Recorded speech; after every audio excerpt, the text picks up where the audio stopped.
myself on a broken plate. Violet has littered her floor with glass again. It's incredibly annoying. Other than that, she's just perfect. But my daughter's little habit is becoming painful. Whenever I cut myself on some broken thing in her bedroom, she runs up to ask me if I've hurt myself. I hate to admit it, but I usually yell back at her, something like, "Fuck yes, I hurt myself." I don't mean to swear. I love her dearly, as I loved her sister Jessica. But, well, since she disappeared, it's just been me and her. Of course I've asked her why she breaks things and leaves them for me to step on.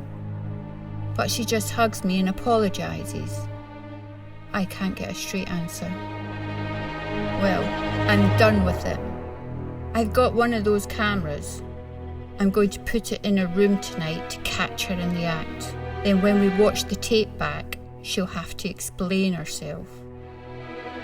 I'll put it right here, next to Jessica. I have a hard time looking at that. Has it really been 4 years since she disappeared? I've given up all hope of ever finding her. It's heartbreaking. But Violet, she refuses to get rid of that picture. I put her to bed as usual, with a kiss and a loving stroke to her face. "You promised not to break anything tonight," I say, but she looks away. She doesn't reply. I go to sleep as usual, content that we'll finally get to the bottom of this. Plus, I've made sure to lock up all the cups and dishes so there's nothing around for her to break. I wake up before the alarm, eager to watch the tape. First I check the live feed. My daughter is sleeping peacefully. Good. Then I rewind. I stop around the time we went to bed. Nothing is going on. Violet is asleep. I fast forward. Still nothing. Then, around midnight, she sneaks out of bed. Seems she was just pretending to be asleep. She leaves the room. The video doesn't have sound, so I don't know what she's doing, but when she comes back, she looks frustrated, probably because I've locked away all the breakables. I almost close the video at that point, assuming she'll just go back to bed. But then I see her reaching up towards the bear. Fuck! She's seen the camera! But no, she comes back with Jessica's picture. She spends a few moments just staring at it, mouthing words I can't understand. Then with a violent thrash, she slams it down on the floor. Glass shatters everywhere. God damn it! She then carefully makes her way back to bed and crawls under the covers, pulling them over her head. I can see her little body is trembling. It's 12:20 a.m. I'm staring at Violet when I realise a figure has entered the room. My breath catches in my chest. The figure is vaguely feminine and looks familiar, though I can only see her from the back.